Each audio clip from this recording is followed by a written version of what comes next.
pratique à Genex? Bon, quelqu'un d'autre que Tata vous déconne. Ou que pasteur. Sert dans l'excellence, right? Ça fait depuis janvier qu'on a commencé à faire différentes prêches sur servir dans l'excellence et tout. Et je suis conscient que chacun d'entre nous, j'ose espérer que ça nous a motivés à vouloir servir le Seigneur. Ça nous a motivés à vouloir nous mettre dans différents types de ministères.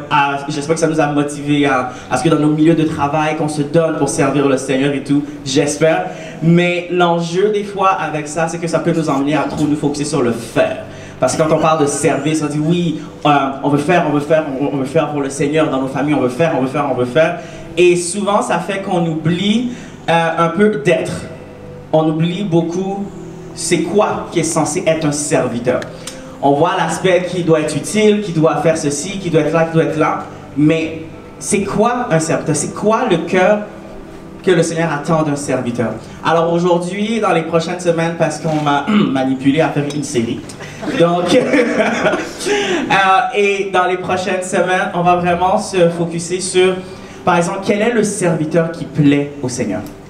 Parce qu'il ne s'agit pas juste de faire des affaires pour Dieu. On a souvent tendance à être trop focusé là-dessus et à ne pas se concentrer sur le fait d'avoir un cœur qui est renouvelé, le fait d'avoir un cœur qui est transformé, le fait de chercher le Seigneur, le fait d'avoir une relation approfondie avec le Seigneur.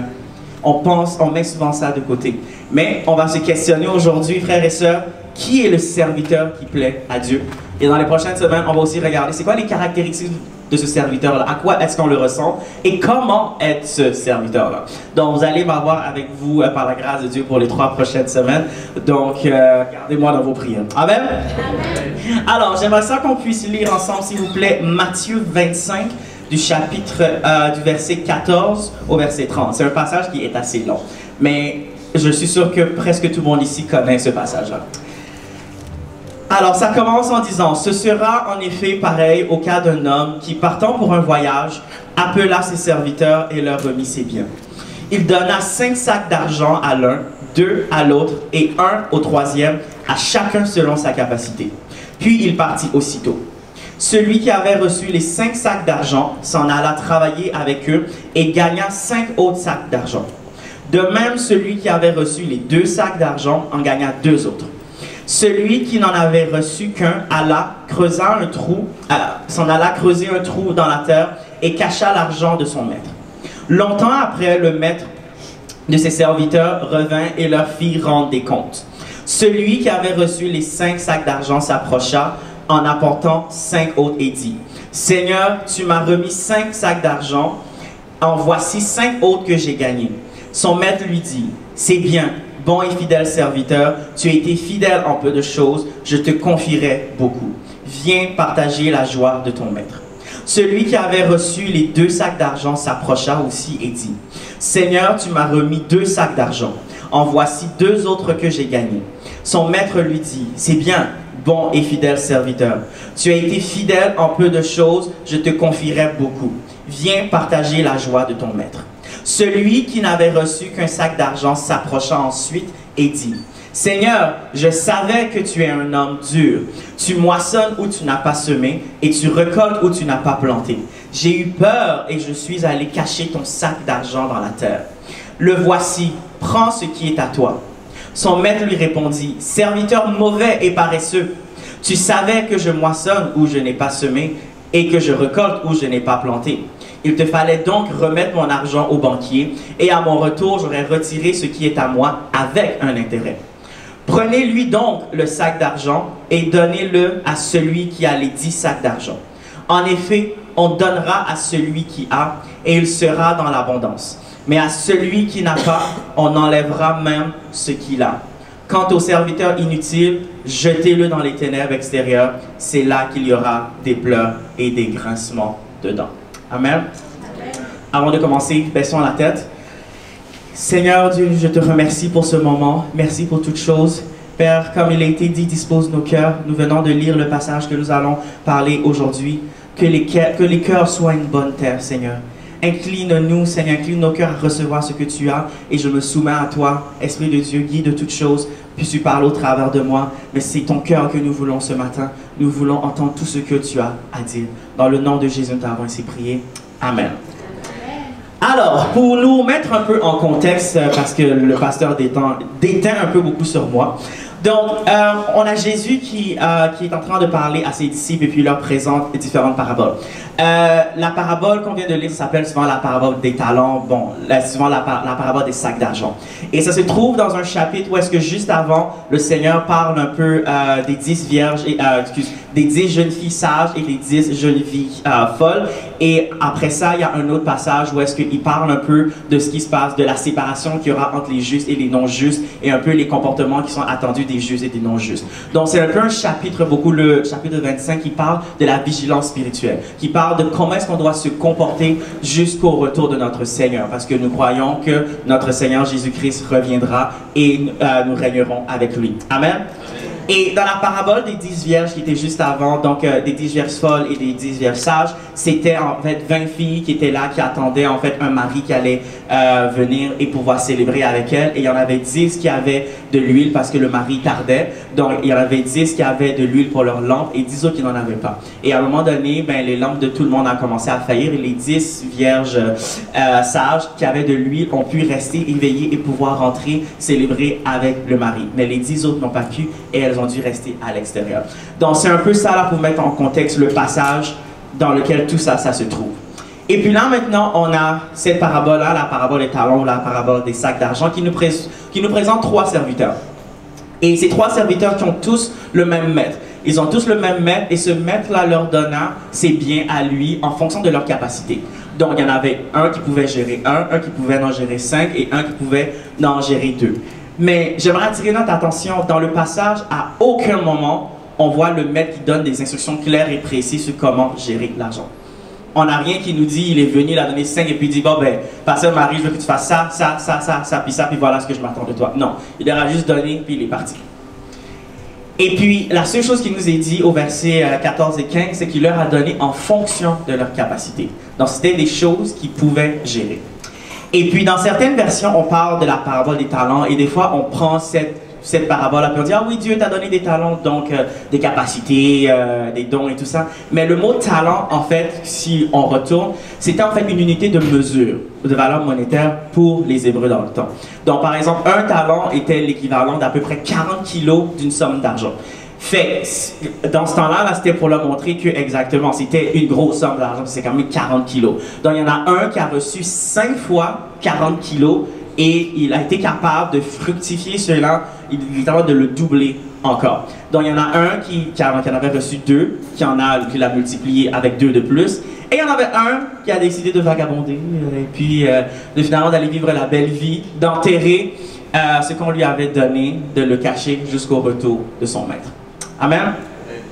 Et on va le lire ensemble parce que comme vous le savez, on se demande en ce moment, ben, c'est qui le serviteur qui plaît à Dieu? Okay?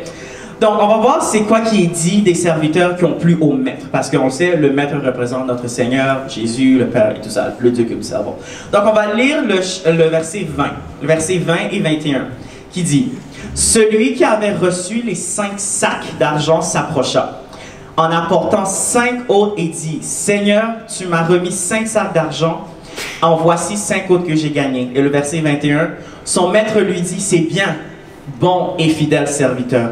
Tu as été fidèle en peu de choses et je te confierai beaucoup. Viens partager la joie de ton maître. » La même chose a été dit de celui qui en avait reçu 2 et qui l'a multiplié. Bon et fidèle serviteur, tu as été fidèle en peu de choses, viens te réjouir dans la joie de ton maître.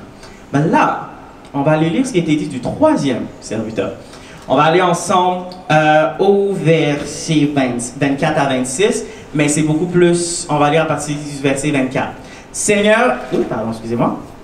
Celui qui n'avait reçu qu'un sac d'argent s'approcha ensuite et dit, Seigneur, je savais que tu es un homme dur. Tu moissonnes où tu n'as pas semé et tu récoltes où tu n'as pas planté. J'ai eu peur et je suis allé cacher ton sac d'argent dans la terre. Le voici, prends ce qui est à toi. Et le verset 26, son maître lui répondit, serviteur mauvais et paresseux. Tu savais que je moissonne où je n'ai pas semé et que je récolte où je n'ai pas planté. Après ça, il continue en lui donnant d'autres instructions.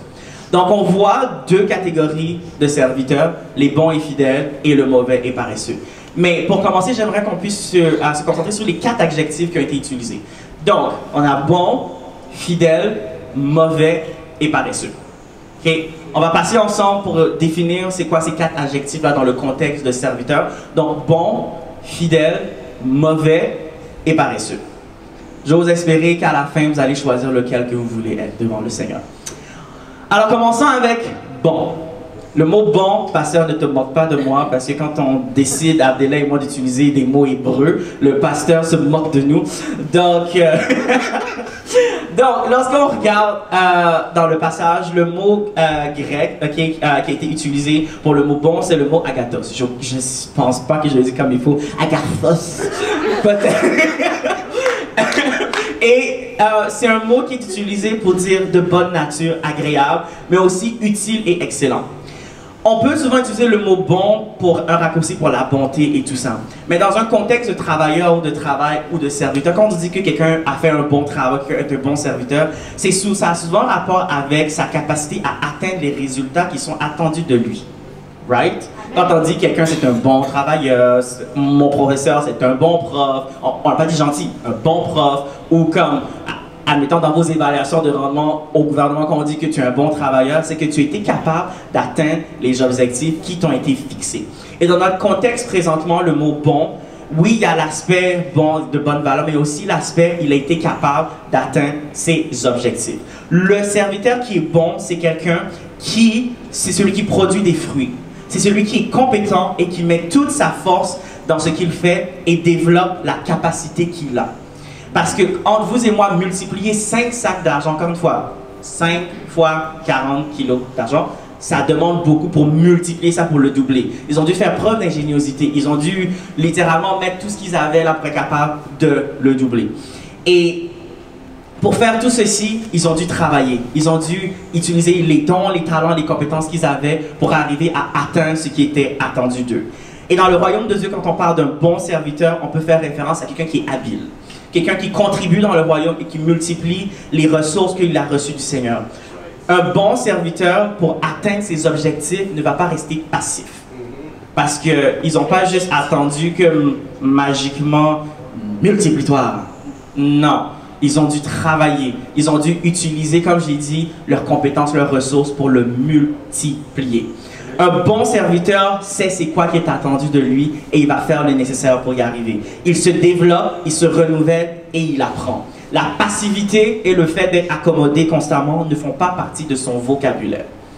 Nous ici, on est né, quand on est né, on n'est pas né avec toutes sortes de compétences et tout, on a dû travailler, on a dû se développer. Et beaucoup d'entre nous, on ne prend pas le temps d'apprendre.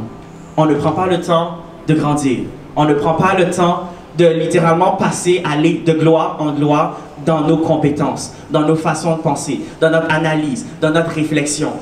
Et c'est ça que je disais aux jeunes la dernière fois, on est dans un monde où est-ce qu'on ne réfléchit plus. On ne prend pas le temps d'aller above and beyond, donc d'aller par-dessus. On est, je ne suis pas capable. Je ne suis pas capable. Et mes élèves, à la danse, il y a une règle. Celui qui dit je ne suis pas capable, c'est 20 push-ups. Parce que je ne suis pas capable n'est pas un vocabulaire que j'accepte dans mes cours de danse. Tu as le droit de dire j'ai de la difficulté, parce que oui, avec le travail, on va y arriver. Mais de me dire je ne suis pas capable, tu te mets toi-même une limite. Le bon serviteur sait que pour atteindre ses objectifs, il aura besoin de travailler. Il aura besoin d'aller au-delà de ses limites et il aura besoin de se surpasser. Le bon serviteur ne va pas se dire je ne suis pas capable. C'est comme non, j'ai ça à atteindre, ce que j'ai à faire, je vais aller essayer de voir où est-ce que je peux aller avoir ce dont j'ai besoin pour y arriver. Si je n'ai pas les compétences, le Seigneur met des gens autour de moi, je vais y arriver. Fait qu'un bon serviteur, il sait, il avance, il n'est pas assis, il continue. Amen? Amen. Fait que ça, bon serviteur en termes de compétences. Là, le prochain mot, fidèle. Donc, le mot qui est utilisé pour fidèle, c'est le mot grec pistos ou pistos, qui est utilisé pour signifier sûr, loyal, fidèle. C'est un mot qui est aussi utilisé pour définir des gens, des personnes qui se montrent fidèles dans les transactions d'affaires, dans l'exécution des ordres, dans l'accomplissement des devoirs officiels, et c'est aussi ceux qui gardent leur foi engagée, digne de confiance. Puis dans le Nouveau Testament, quand on utilise le mot fidèle, c'est aussi pour décrire ceux qui ont une confiance dans les promesses de Dieu et ceux qui sont convaincus que Jésus est ressuscité de la mort, et qui sont convaincus que Jésus est le Messie et l'auteur du salut. Amen. Et dans le contexte du royaume de Dieu, quand on parle d'un serviteur qui est fidèle, comme on a dit, c'est quelqu'un qui porte en lui l'intention sincère de glorifier le Seigneur. Parce qu'il est conscient qu'il a été choisi par Dieu. Il est conscient qu'il a été appelé par Dieu. Il est conscient qu'il a un but plus grand pour sa vie. Parce qu'il a décidé de faire du Seigneur Jésus son Seigneur et son Sauveur. Et la souveraineté de Dieu, c'est ça qui prime dans sa vie. Le serviteur fidèle sait ce qui le maître dans sa vie. Parce qu'il est fidèle à celui à qui il a décidé de soumettre sa vie. Il a le cœur pur et il considère, comme j'ai dit, la souveraineté de Dieu. Et il sait qu'il ne peut rien faire sans Dieu. Il est véritable, il a du caractère, il aime Dieu et il veut lui obéir. Parce qu'exactement, il est fidèle à lui. La fidélité de Dieu, quand on dit quelqu'un est fidèle avec quelqu'un d'autre, il y a une genre d'alliance qui s'est faite. Parlons du mariage. Deux personnes qui se marient ensemble et qui se demandent et qui veulent être fidèles l'un à l'autre, ça veut dire qu'il n'y a rien d'autre qui va m'attirer. Il n'y a que toi. Il n'y a que toi, c'est toi seul que je choisis. Exactement, c'est une relation exclusive. Je sais aujourd'hui, les jeunes d'aujourd'hui, relation ouverte. Dans le Seigneur, il n'y a pas ça. Avec Dieu, il n'y a pas de relation ouverte. Avec Dieu, c'est une relation exclusive. Et la relation exclusive veut dire que je suis fidèle à toi, donc je ne vais pas aller regarder ailleurs. Je ne vais pas aller, le mot du pasteur dernièrement, me prostituer à d'autres choses. OK? Et en tant que chrétien, lorsqu'on parle d'un serviteur fidèle, c'est quelqu'un qui ne se prostitue pas à d'autres dieux. Ça veut dire qu'il ne s'offre pas à n'importe quoi, à n'importe qui ne laisse pas rentrer n'importe quoi et n'importe quoi. Parce que cette personne est consciente qu'il n'y a que le Seigneur Jésus qui est son maître et qui est son Seigneur. Donc, les idoles dans sa vie, il n'y en a pas. Parce que le fait d'avoir des idoles, ça fait que c'est autre chose qui a plus d'importance. C'est autre chose, exactement, on est plus fidèle à Dieu, mais on devient, on aime toutes ces choses-là. Et le serviteur fidèle, l'action de fidélité, c'est de faire allégeance à un seul Dieu, au roi des rois, au Seigneur des seigneurs, Jéhovah, Yahweh, de lui dédier toute sa vie. C'est ça, quand on parle du serviteur fidèle, avec le mot que tu disais, fidèle, là, c'est ça. Là. Seigneur, il n'y a que toi. Je suis fidèle à toi. Je ne vais pas aller voir ailleurs, juste à toi. Je ne vais pas être un Dieu moi-même dans ma vie, mais je suis fidèle à toi et à toi seul. Amen? Amen. Fait, on a vu bon, on a vu fidèle. Là, maintenant, passons au mauvais. Le troisième adjectif qui a été utilisé pour décrire l'un des serviteurs, c'est mauvais. Okay? Le mot qui est utilisé pour cela, c'est le mot grec poneros, qui veut dire méchant, mauvais, mais aussi pressé et accablé de fatigue et exténué par le labeur. Dans certaines traductions, ils vont utiliser le mot vaurien à la place. Et tous ces mots-là, c'est des mots souvent qui sont utilisés pour montrer quelqu'un qui fait preuve d'un mauvais sens moral. Un peu, en anglais c'est le mot wicked, mais comme c'est juste un cœur qui n'est pas pur, un cœur qui est méchant, un cœur qui fomente le mal. Okay? Et dans le passage qu'on a lu, lorsqu'il était confronté à son maître, qu'est-ce que le serviteur mauvais il a fait?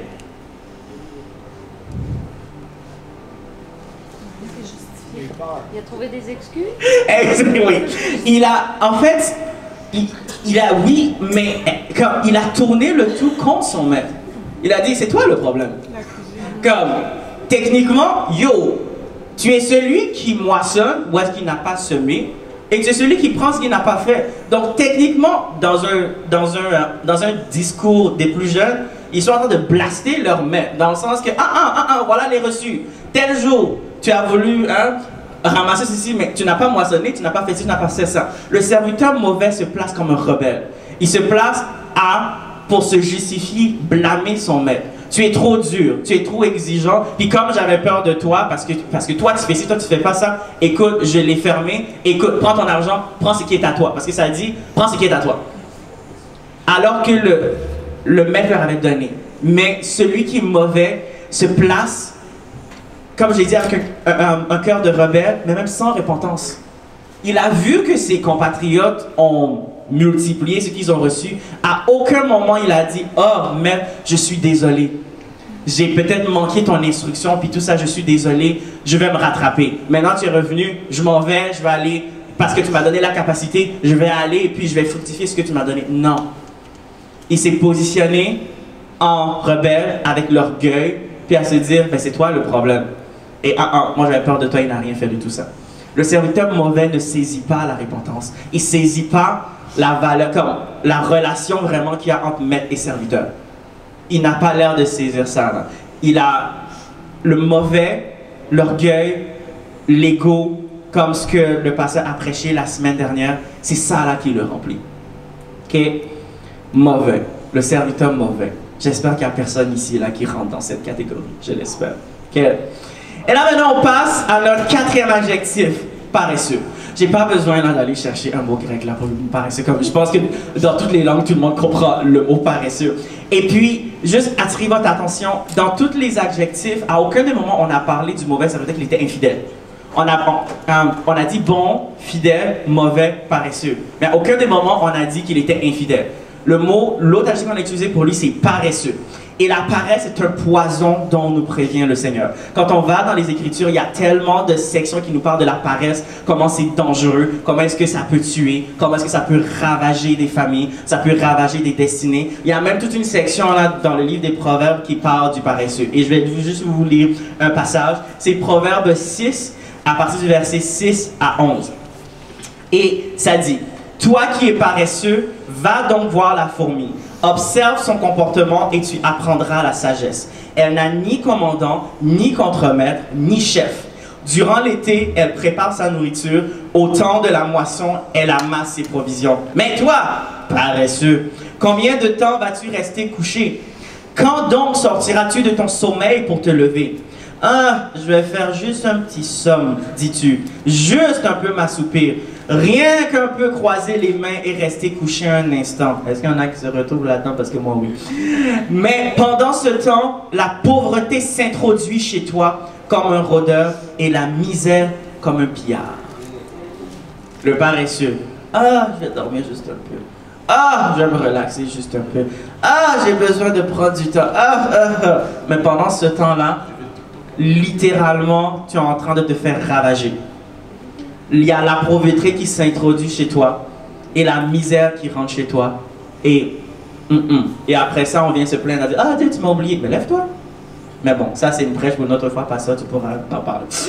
OK. Et là, je lui donne des sujets. Et là, maintenant, on passe avec un autre chapitre, Proverbe 10, versets 4 à 5, encore sur le sujet de la paresse. Celui qui agit avec nonchalance s'appauvrit. Mais la main des personnes actives est source de richesse. Celui qui moissonne pendant l'été est un fils avisé. Celui qui dort pendant la moisson est un fils qui fait honte. On récolte ce que l'on sème.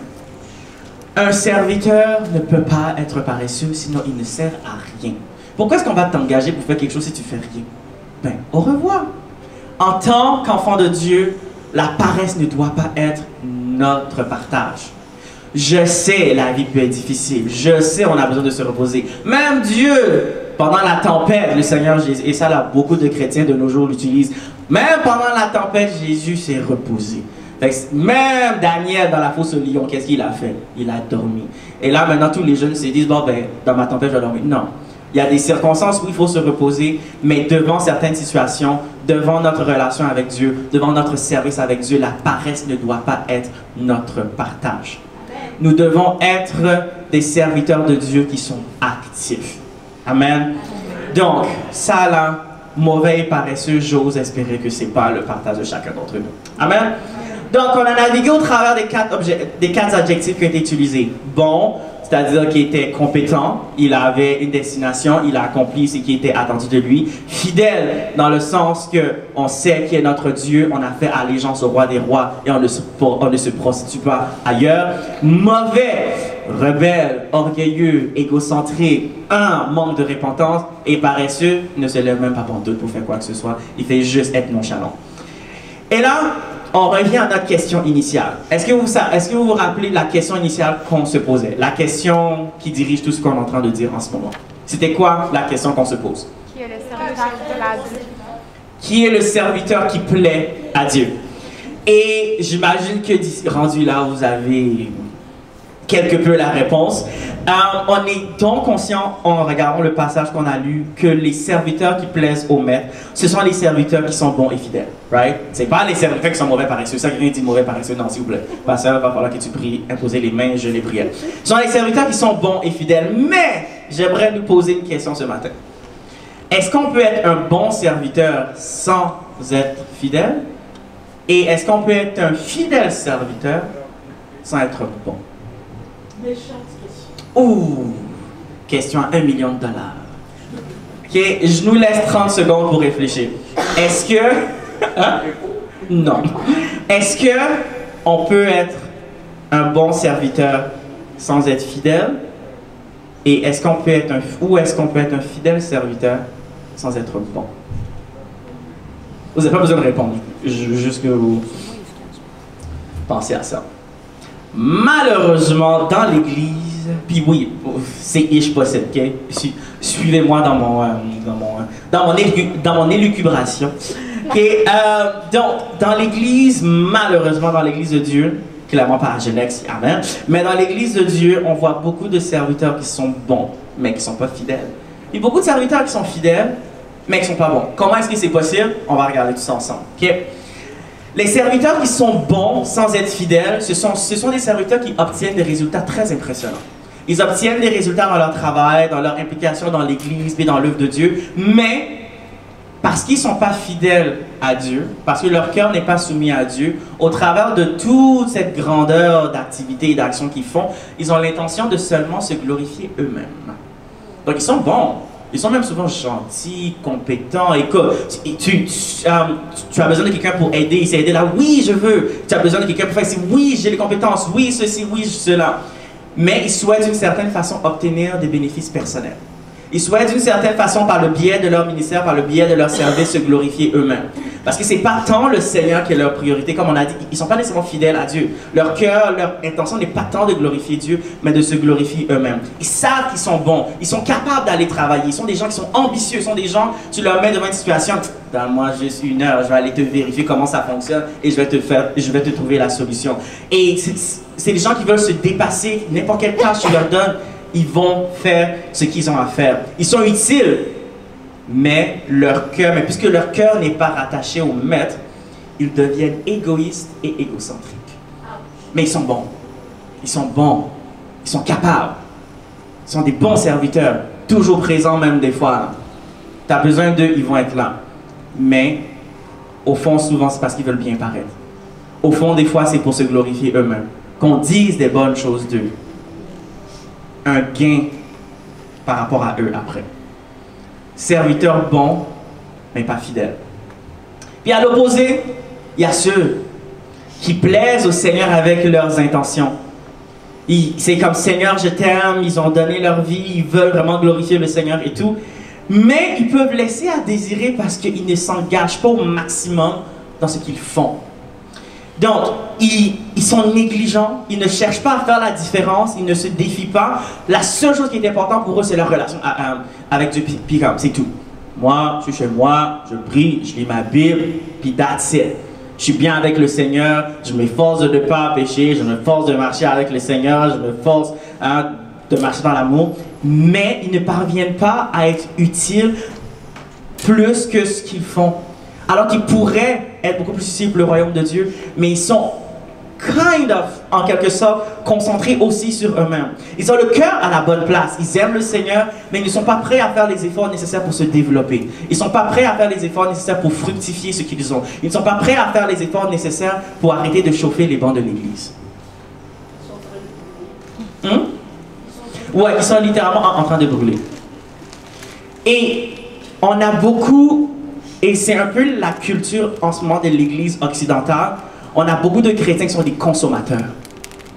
Des consommateurs parce que je vais piger ici et là pour prendre ce dont j'ai besoin pour ma relation avec Dieu. Je vais dans telle place parce qu'il y a telle affaire qui m'intéresse. Je vais voir telle place parce qu'il y a telle place qui m'intéresse. Il y a tel truc parce qu'il y a tel truc qui m'intéresse. Mais à la fin de la journée, tu es utile à quoi? Tu ne fais que te remplir, mais on est censé être rempli pour se déverser, pour être utile, pour être Dieu, pour être la lumière, pour être le sel, pour manifester Christ. Mais en faisant tout ça, là, tu es en quelque sorte centré sur toi-même. Jésus prenait le temps de passer le temps avec le Père et tout ça, mais pendant la journée, il était utile pour le royaume, parce qu'il était venu pour un but particulier. et étant l'exemple qu'on est censé représenter, tu passes ton temps là à prier, à faire ceci, à faire cela, à chercher Dieu, mais tu es censé être la prolongation de Dieu dans ce monde. Tu es censé être la représentation que les gens, quand ils te voient, ils sont capables de voir Christ. Mais si tu es concentré seulement que sur toi-même et que tu ne veux pas te positionner comme étant ce canal que Dieu peut utiliser, encore une fois, tu sers à quoi? On est des serviteurs de quelqu'un. On a souvent tendance maintenant, parce que la mentalité de consommateur, on se met au milieu, on devient notre maître à nous-mêmes. Donc on pense qu'on est fidèle, mais parce que comme j'ai dit tantôt, le serviteur fidèle, il sait que celui qui a souveraineté sur sa vie, c'est Dieu. Donc tout ce que le Seigneur va dire, il va le faire. Et le Seigneur dit techniquement d'être utile, d'être le sel de tout ceci. Donc en voulant juste se concentrer sur moi, sur ma propre vie, ma propre relation avec Dieu et tout ça, on pense qu'on a littéralement une, comment je peux dire ça, on a une bonne intention. Mais c'est une intention qui vient masquer ce qu'il faudrait qu'on fasse. Serviteur fidèle, mais pas bon. Qui est assis, qui ne prend pas le temps de se développer, qui ne prend pas le temps d'être utile pour le royaume de Dieu, qui se met toujours en arrière et qui ne vont pas au maximum de leur potentiel. Des fois, il y a aussi des gens qui sont fidèles et aussi qui veulent être utiles pour le Seigneur, mais qui ne font pas le sel. Ils disent, oui Seigneur, je veux être utile pour toi, je comprends, il faut que je sois le sel, je comprends, mais Seigneur, il faut envoyer le frère, il faut envoyer la soeur. Seigneur, je prie pour... Admettons, celui qui avait reçu les 5 sacs, il aurait techniquement pu juste rajouter 2 sacs, right, de plus. Mais il avait la capacité d'aller jusqu'à 5. Et il l'a fait.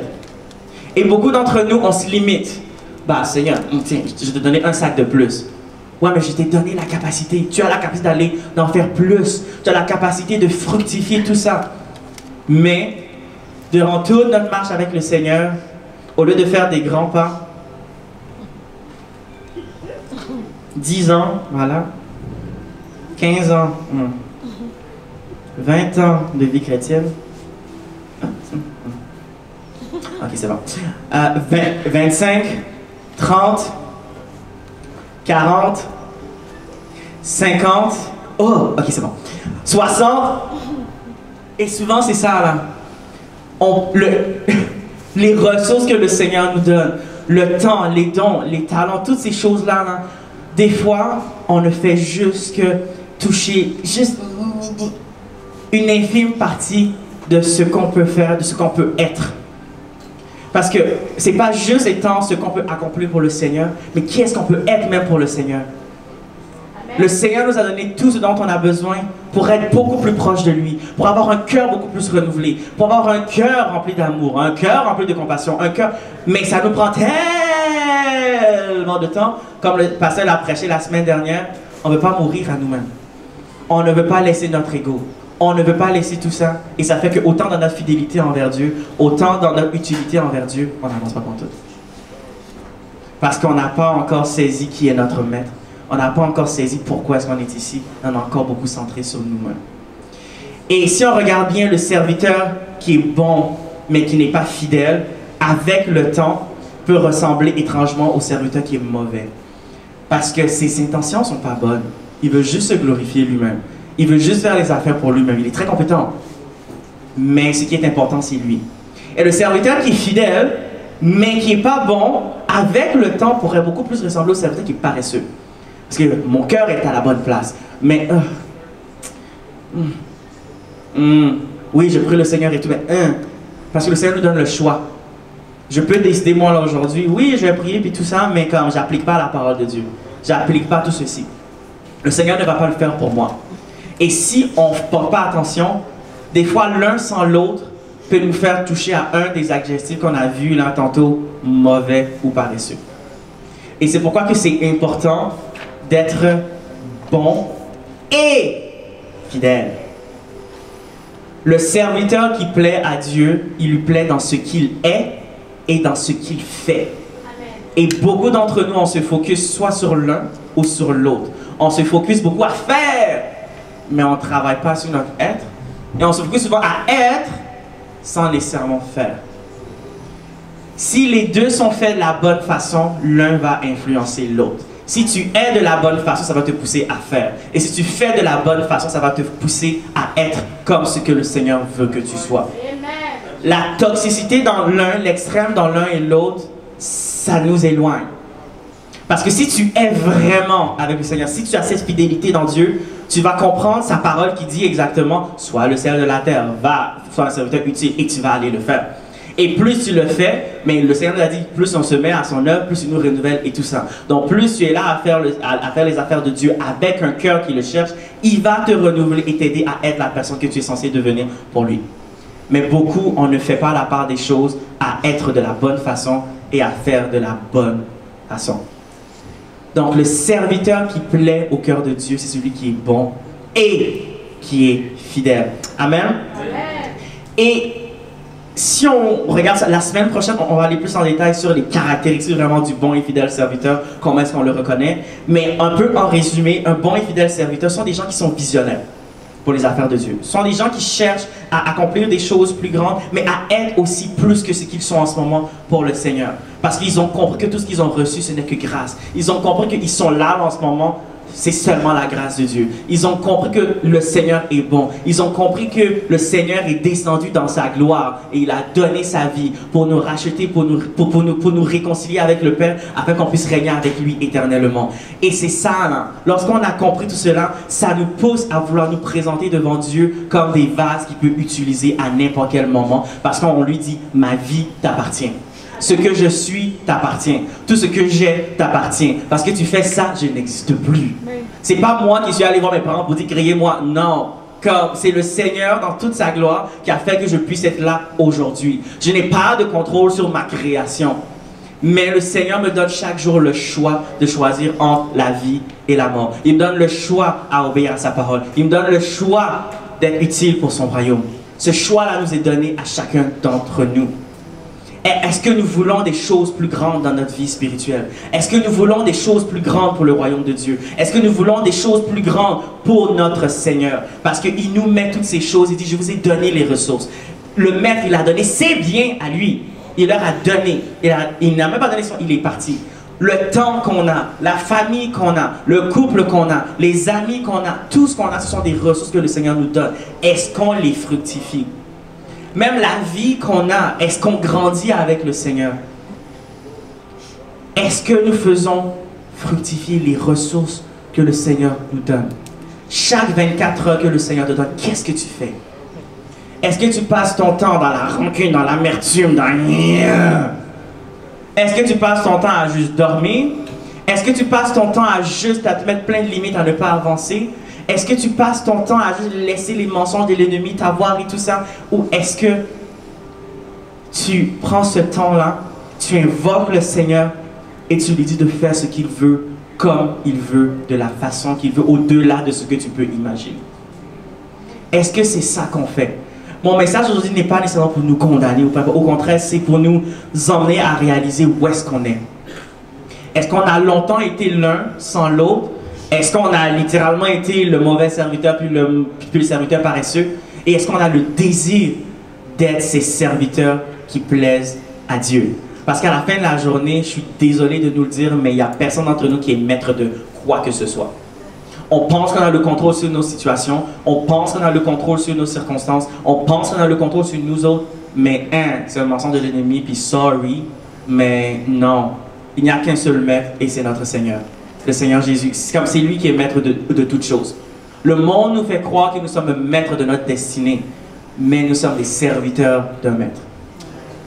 On va encore rentrer plus en détail la semaine prochaine, mais on peut servir différents maîtres. On peut soit servir nous-mêmes, servir le Seigneur, servir le diable ou servir le monde. Mais nous sommes des serviteurs. Alors quel maître est-ce qu'on sert? Si c'est ce maître-là que nous servons, celui qui a créé toutes choses, nous devons connaître sa parole, nous devons nous demeurer fidèles, nous devons vouloir mettre à sa disposition tout ce qu'on a et arrêter d'être paresseux, et arrêter d'être orgueilleux, arrêter d'être égocentrique, arrêter de juste être tourné sur nous-mêmes. Et je comprends, la vie est difficile, la vie peut être pénible et tout, mais le Seigneur nous appelle à lui d'abord. On pense qu'en faisant, le Seigneur va être content, il va dire, mais il nous a appelés à lui d'abord aussi. C'est quelque chose que j'ai eu à saisir dans les derniers mois parce que j'étais beaucoup à faire plein de choses. Jusqu'à même me donner des crises de panique et des crises d'anxiété. Jusqu'à ce que le Seigneur me rappelle, hey, wait a second, papillon. Je t'ai appelé à moi d'abord. OK? Je t'ai sauvé pour t'emmener à moi d'abord. Fait comme, j'existe. OK? Fait comme, bâtis ta relation avec moi. Et c'est ça, souvent, quand on parle d'être dans l'extrême dans un autre, le Seigneur nous appelle à lui d'abord. Si on veut être capable de faire comme il faut que nous soyons avec le Seigneur d'abord. Et un bon et fidèle serviteur fait la part des choses. Il s'abreuve auprès du Père pour être capable maintenant d'être utile et fructifier tout ce que le Seigneur lui a donné. Amen. Et en comparaison, on a le serviteur qui est mauvais et paresseux, ce sont ceux qui estiment qu'il est impossible de plaire à Dieu, qu'il est vain de les servir. Et ces gens-là ne feront rien pour développer leur piété, ne feront rien pour grandir, parce qu'ils disent, mais à quoi bon? À quoi bon? Parce que de toute façon, tout ce que le Seigneur nous demande, c'est trop. Tout ce que le Seigneur nous demande, c'est fais ceci, il fait pas cela, fais ceci, il fait gna, gna, gna, gna, c'est comme, la Bible, là, c'est trop long. S'il faut que je mette tout ça en pratique, non. Dieu est trop dur, Dieu est exigeant. Si je pêche, c'est fini. Et là, ça a l'air que si je ne fructifie pas ce qu'on me donne, ça a l'air qu'on va me jeter en enfer et blablabla. C'est quoi? Et c'est ça, le serviteur mauvais et paresseux, il a ces pensées-là, il se plaint constamment par rapport à Dieu. Il se plaint que comme Dieu va le punir pour son incapacité, mais il oublie que le Maître lui a donné en fonction de ses capacités. Des fois, on pense que le Seigneur nous en demande trop. Non, il nous donne en fonction de nos capacités, mais on oublie encore une fois que le Seigneur est celui qui vit en nous. Il nous a donné, il nous donne son Saint-Esprit chaque jour pour nous équiper, pour nous consoler, pour nous enseigner, pour nous conduire. On n'est pas tout seul. Merci Seigneur qu'on n'est pas tout seul. Le Saint-Esprit qui nous donne, donc l'Esprit de Dieu qui vit en nous, nous rappelle sa parole. Nous rappelle sa parole, nous conduit. Non, ne fais pas ceci. Non, ne fais pas cela. Nous rappelle toutes ces choses-là. Alors, on n'est pas tout seul. Mais le serviteur mauvais et paresseux n'est pas conscient de ça. Parce qu'il a une mauvaise connaissance de son Dieu. Il a une mauvaise connaissance de son maître. Et au lieu de reconnaître qu'il peut dépendre de son maître, il dit non, maître, c'est toi qui es le problème. C'est toi qui es trop méchant. C'est toi qui es trop ceci. C'est toi qui es trop cela. Alors que Dieu leur a fait grâce.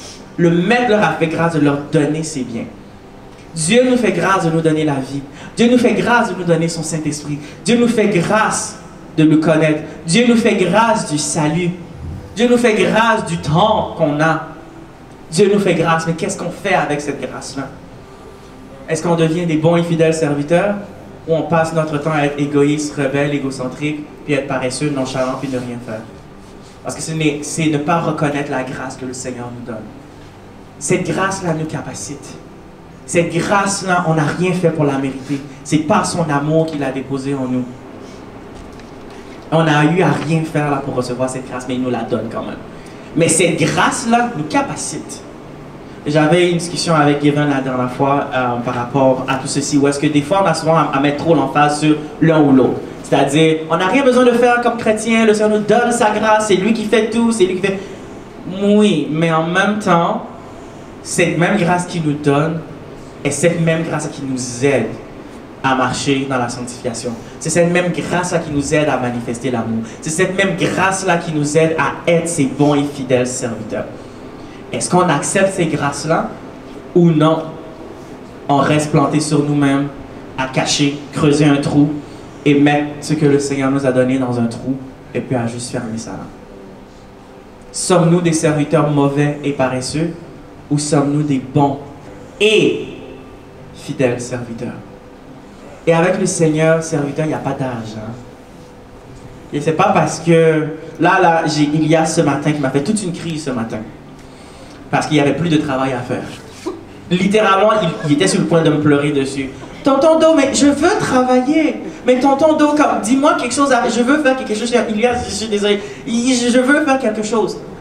Un enfant de 3 ans.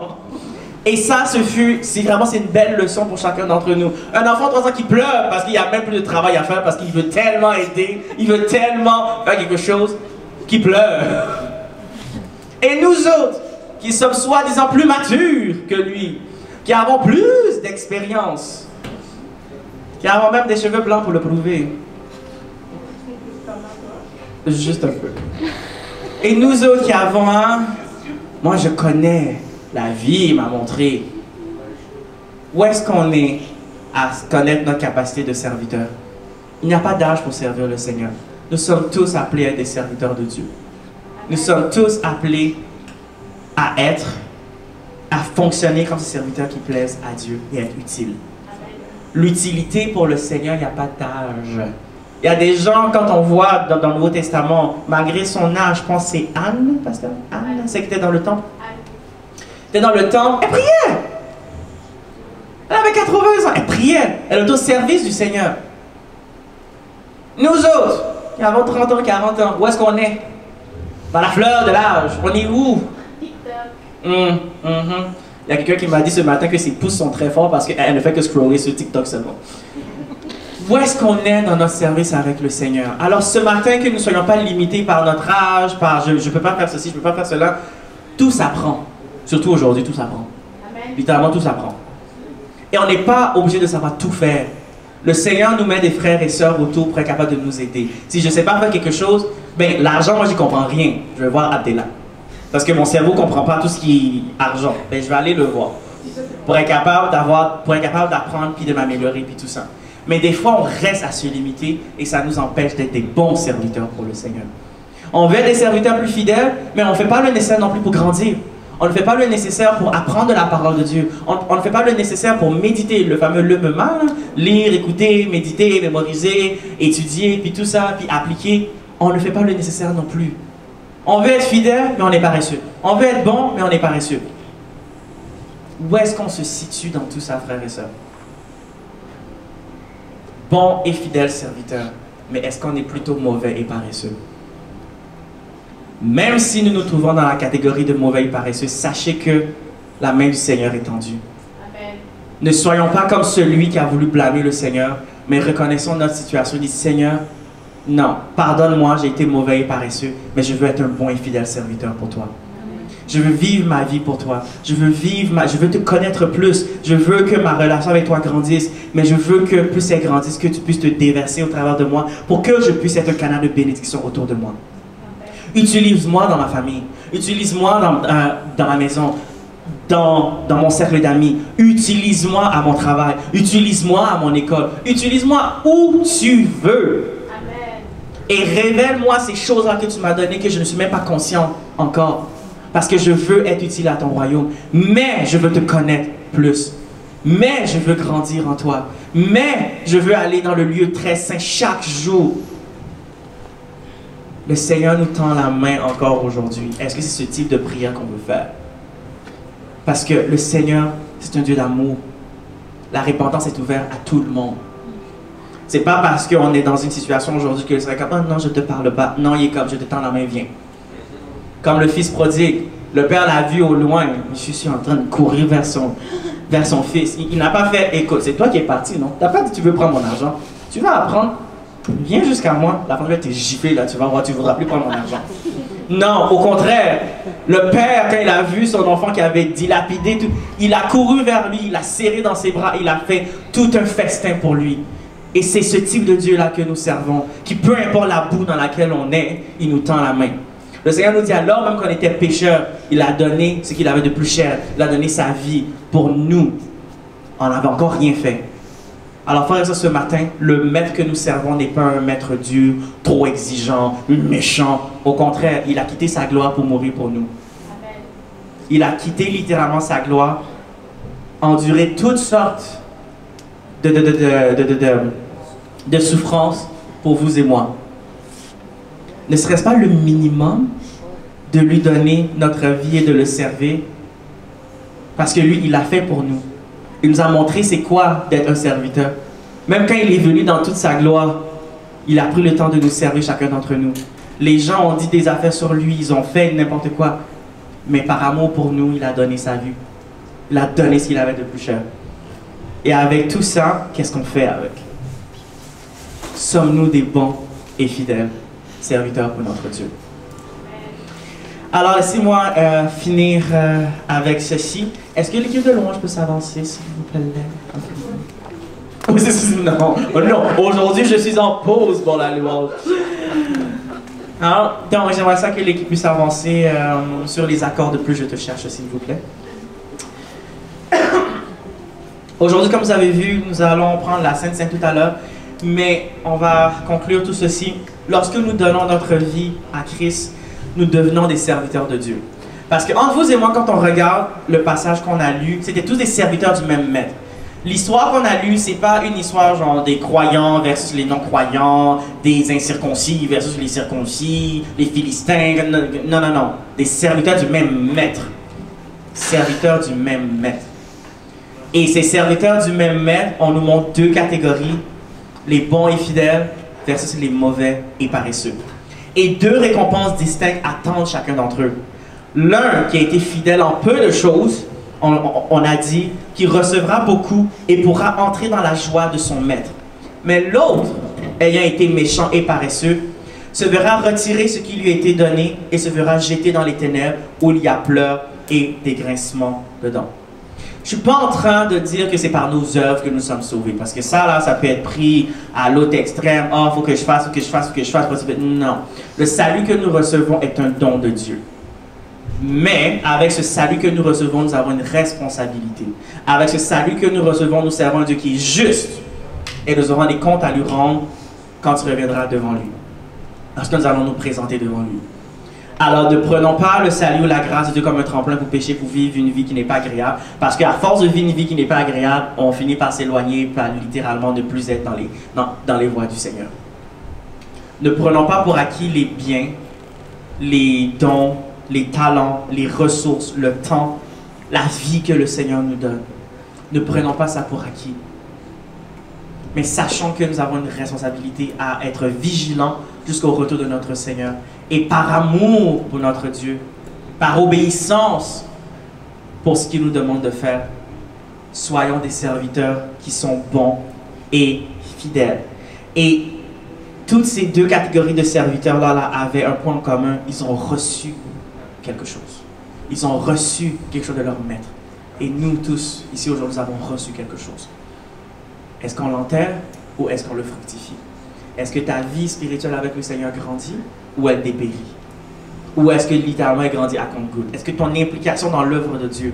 Oui, il y a l'implication souvent, on est très impliqué souvent à l'extérieur, tout ça, mais ton implication dans ton église, où est-ce que c'est? Est-ce que tu as une bénédiction dans ton église? Est-ce que tu es enraciné dans les affaires de Dieu dans ton église parce que tu es conscient que l'église où tu es est une prolongation, est une façon que Dieu peut utiliser pour bénir encore plus? Est-ce que tu as une bénédiction dans ta famille, dans ta vie et tout ça? Où est-ce qu'on se situe ce matin, frères et sœurs? Il nous a été fait grâce. Fait grâce. Il nous a été fait grâce. Et les bons et fidèles serviteurs, ce sont ceux qui se présentent purement devant Dieu comme des vases d'honneur, sanctifiés, utiles à leur maître, et qui sont propres à toute bonne œuvre, que le Seigneur peut utiliser à n'importe quel moment de la façon qu'il désire, et qui sont joyeux dans le fait d'être utilisés par Dieu. Es-tu joyeux d'être utilisé par Dieu? Es-tu dans la joie de t'approcher de Dieu? Si tu as des incapacités, le Seigneur va te guider, va te faire grandir.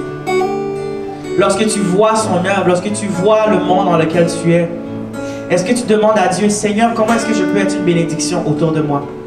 Seigneur, comment est-ce que tu peux m'utiliser pour la seule gloire de ton nom? Soyez fidèles dans des petites choses et on vous donnera des plus grandes. Est-ce qu'on est fidèle dans les petites choses que le Seigneur nous demande de faire? On veut des grandes choses, on veut aller toucher des nations, mais est-ce qu'on est fidèle dans ces choses-là? On veut être utilisé par Dieu, mais ces petites choses que le Seigneur demande, où est-ce qu'on se retrouve?